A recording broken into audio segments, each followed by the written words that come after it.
Now, it seems that GoonerGate is taking off. A lot of content creators are talking about it. And if you don't know what it's about, well, you may have noticed that the AAA industry isn't doing very well this year. A lot of companies have went bankrupt, a lot of video games aren't meeting expectations, and all of this can be traced back to 2014, 2016, when activists and journalists started using soft power in order to pressure companies to make games in a certain way, to change them, to make them political. And one of the change was also to eliminate the male gaze. So this is why now in 2024, almost every single female character looks very masculine.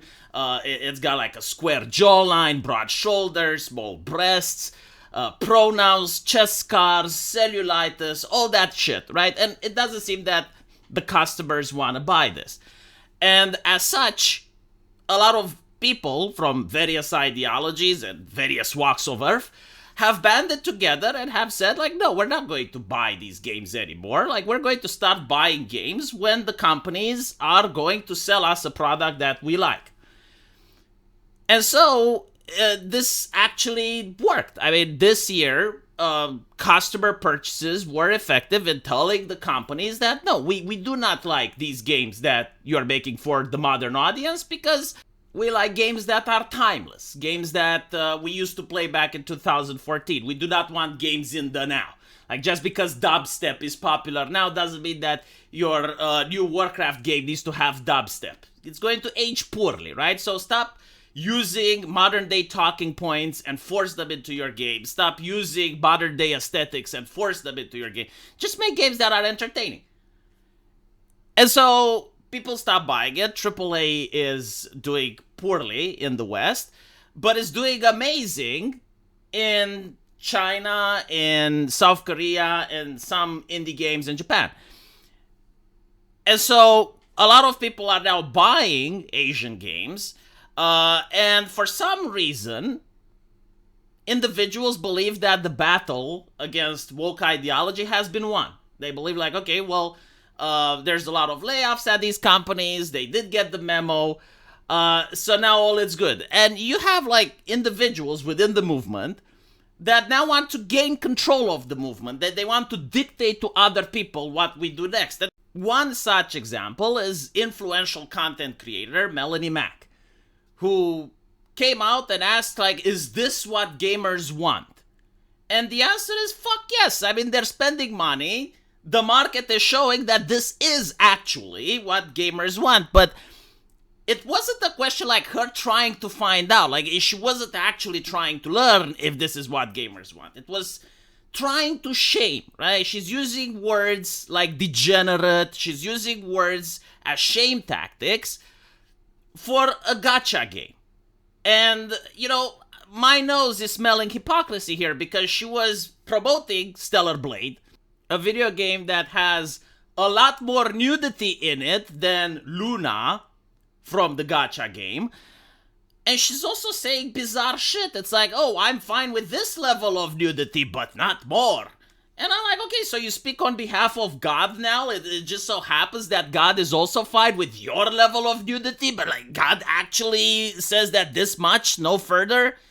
God is happy with kids playing games where you're shooting other people and you're shooting gun and there's violence and blood everywhere, but like for some reason, the moment you see a woman in a skimpily clad outfit, that's where God goes like, oh, right? So like, who the fuck are you? You're not a pastor, right? Like, you're not a priest. You're not authorized by the church to proselytize. And, you know, I also don't agree with her subversive tactics where she calls games like Stellar Blade softcore pornography, and pornography is evil, and therefore, like, the logical conclusion is that, well, if it's evil, it gotta go, right? So that was my take, and I posted a very nice tweet to her. I don't think I was mean or anything. I said, you know what? I am glad that you helped us get to this point, but I think we need to part ways. And I think it's reasonable, right? Like, she has her channel, she does her own shtick, she reads Christian messages to people that want to hear it. Meanwhile, I have my channel, and I will keep doing what I've been doing up until now, right?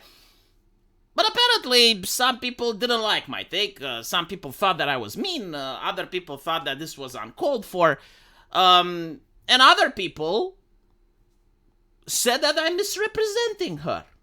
It's like, what do you mean I'm misrepresenting her? Well, the aristocratic utensil made a video in which he actually did delete the script because I talked to him before making the video and made my position clear. But he's basically saying that no, like Melody Mac does not want to censor lewdness in video games. And this is where GoonerGate comes in, right? It's like there are people who do not like lewdness in video games. But it's not that it bothers them and they don't want it. No, like you, from whatever country you're at, like if you're in Brazil, if you're in Ukraine, if you're in Germany, you shouldn't be able to buy the product that you like because the moral twat sitting on Twitter requires the likes and retweets. Because this is what it's about. These aren't virtuous people, right? Like I don't hear them talk against smoking, drinking, tattooing, violence. I don't see them posting their wholesome life. It's like, look what a wonderful life I have because of my ideology. And people will be like, how do you have such a wholesome life? Well, I found Jesus. It's like, oh, tell me about Jesus. How is it that, you know, Jesus helps you live such a wonderful life? They're not like that. No, they're just like, I do not like this video games. Do you all not agree with me? Where's the likes? Where's the retweets? See, that person disagrees. Sick 'em. I'll give them the hot take. This is what it's about. It's social media engagement. But, you know, it bothered me. It bothered me the idea that I don't understand Melanie Mac. I misrepresent. I don't misrepresent anyone. I said that she would censor lewdness in video games. And here you have an example where people are talking about Tomb Raider getting censored. And it's her saying, don't care why it gets mad. The jacket needed censorship. See, like the jacket was craving. Like the jacket was desperate for censorship. Because a fully nude woman on the back of a jacket in modern graphics is too gratuitous. Needed censoring. Where exactly did I misrepresent it? What did I say? I bet that the aristocratic utensil right now is going to be like, but how did we know?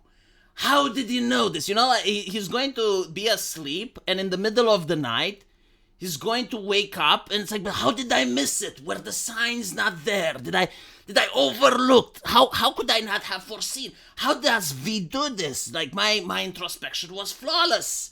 He must have a crystal ball. Maybe he was looking in a testicle or something and he accurately predicted the future. How did he know? How? And so my point is that I did know. And she is into the censorship. She is. Why? Why does she want to take the titty from us? Why does she want to take the titty? What have we ever done to her to deserve this level of oppression? What must we do so that she would allow us to just live free, to express ourselves, to consume the art that we want? Why is she always there behind every click, behind every mouse button? She is there forcing us to suffer, to know that there are those games out there just out of our reach, because she positions herself between us and the developer saying, no, you're not allowed. They're like, why, Melanie? Why am I not allowed? What have I done to you? How long, Melanie? How long must I suffer? I suffered through the social justice activists. I suffered through Anita. I thought that finally it's over, but now you position yourself in front of me. Why? Does it give you satisfaction? Is this what makes you happy? Does it feel it fulfilling when you know that I'm suffering in front of you? And I look at you with despair and it's like, please, Melanie, move away. Move away so I can get to my gacha game. Just move so I can get it. And you're like, no. And you're looking at me with the satisfaction and with the sadism in your eyes. And when I go to bed and I close my eyes, I see the sadism and I wonder why. What have I done? Now, all jokes aside though, I don't misrepresent people. No, I genuinely know uh, the type of personality. I unironically think, and this is my opinion, that Melanie Mac is saying this in order to get engagement. This is rage farming. And so I'm not interested in what she has to say. Like, she is free to do her stuff on her channel. I will do my stuff on my channel. And we're all going to be happy. So I don't want to hear about Melanie Mac in the future. I don't care. Anyone tweets me something about Melanie Mac, I'm not reading it.